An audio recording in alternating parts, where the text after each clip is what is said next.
Padahal jelas nyata-nyata terang ada suatu perbuatan yang dikategorikan perbuatan kriminal.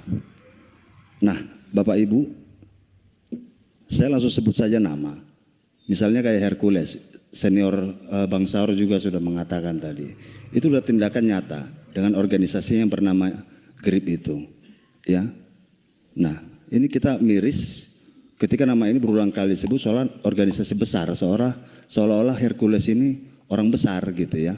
Dengan katanya cerita sejarah yang lalu-lalu, ya kita nggak tahu lah hari ini bahwa seluruh rakyat Indonesia itu juga berperan penting ya terhadap kemerdekaan negara Indonesia. Nah, saya pikir sebenarnya di beberapa video juga hanya 2 katanya yang bisa memerintah si Hercules ini ya, Pak Prabowo sama Gus Miftah katanya kan.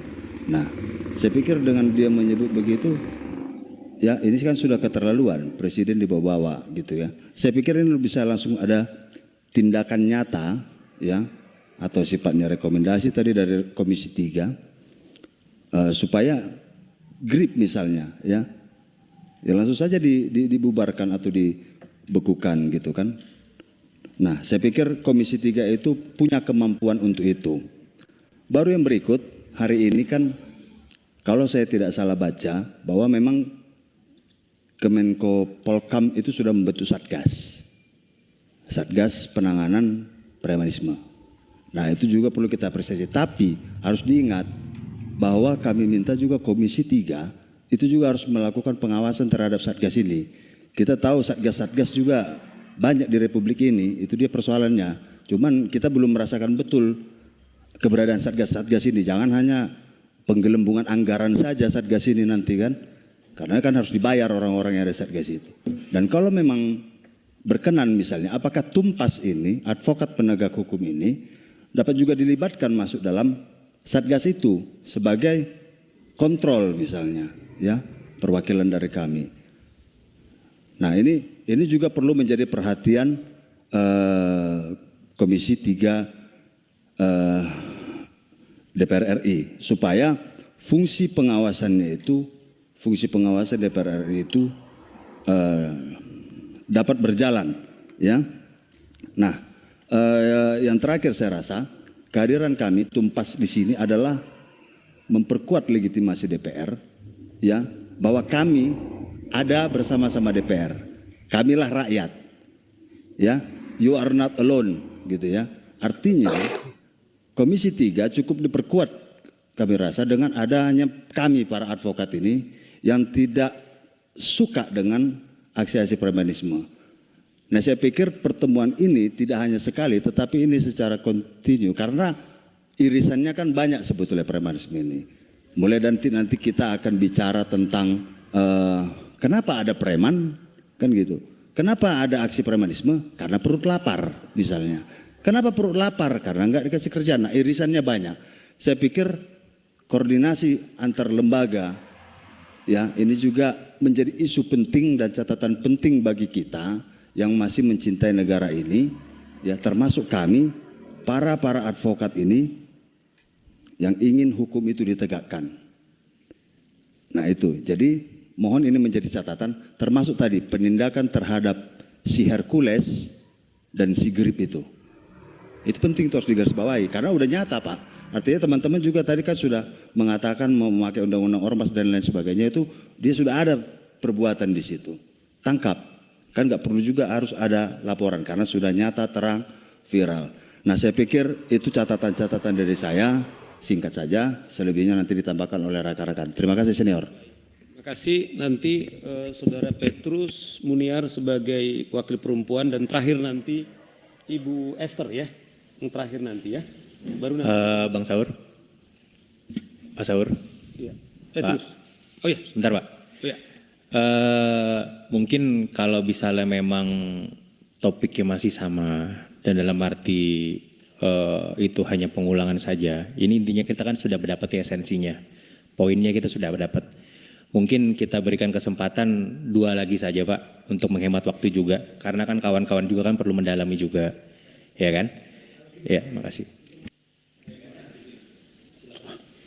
Terima kasih pimpinan sidang.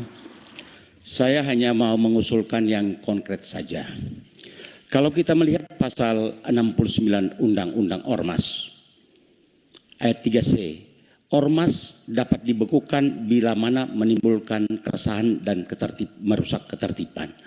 Dengan poin itu saja, Bapak-bapak yang terhormat di Dewan ini sebetulnya bisa memanggil ya Menteri Hukum dan HAM atau Menteri Dalam Negeri untuk meminta supaya ormas-ormas itu dikenakan sanksi sesuai pasal 61. Tetapi sebelum mendengar keterangan atau memanggil Menteri Dalam Negeri atau Menteri Hukum dan HAM, saya kira keberadaan ormas itu sudah sangat meresahkan. Contoh kasusnya, ya, pembakaran mobil polisi di Depok, atau yang sangat memalukan wajah Republik ini, penyegelan pabrik mobil di Bekasi oleh investor asing, sehingga investor asing akan angkat kaki dari Indonesia. Betapa malunya Republik ini. Investasi tidak aman di Indonesia sehingga harus angkat kaki.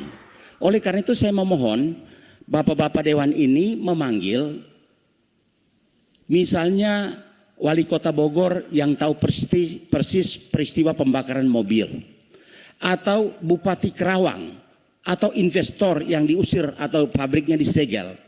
Karena investasi ini benar-benar membuat stigma tidak baik bahwa berinvestasi di Indonesia tidak aman. Dan ini merugikan semua orang, baik pekerja maupun investasi itu sendiri.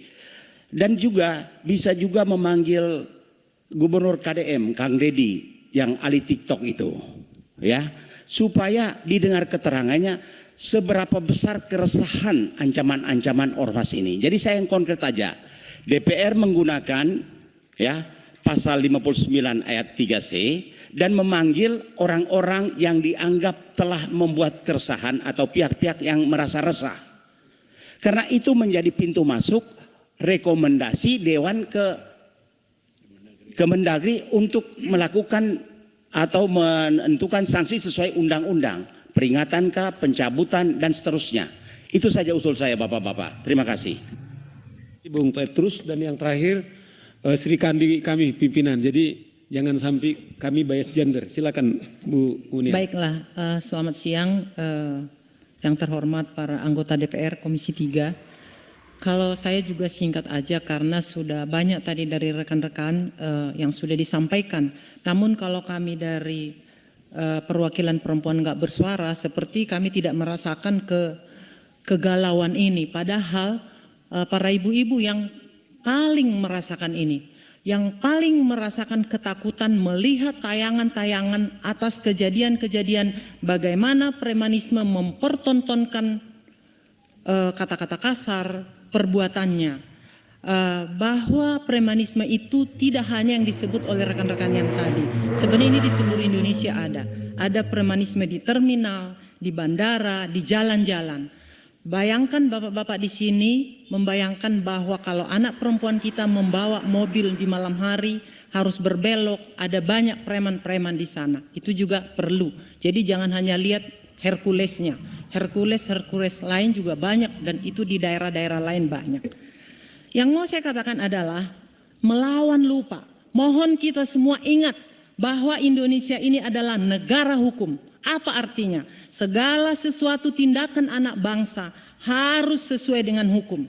Karena hukumlah makanya ada di ruangan ini yang terhormat para wakil kami Komisi 3. Yang kedua, mohon Komisi 3 DPR seperti, ya mohon maaf kalau saya salah, seperti tidak bereaksi. Ini rakyat bapak-bapak sudah gaduh, sudah ketakutan yang penonton TikTok melihat bagaimana ancaman-ancaman jenderal aja diancam, bagaimana anak-anak di jalanan, anak-anak pergi kuliah, pergi kerja, udah ketakutan. Mohon dong kalian bereaksi, para yang mulia anggota DPR di sini Komisi 3. Panggil itu Kapolri. Hai Kapolri, kenapa kalian kalah sama ini, sama premanisme? Itu yang kedua. Yang ketiga, jangan sampai anak bangsa terintimidasi di negaranya sendiri. Bapak-bapak bisa duduk tenang di sini, tapi anak-anak bapak enggak selalu orang tahu kan bahwa anak bapak anak DPR di luar. Kenapa itu di jalan? Bagaimana? Gara-gara premanisme ini dibiarkan. Jadi hanya yang 3 hal itu. 1, Indonesia negara hukum, berlaku semua sesuai dengan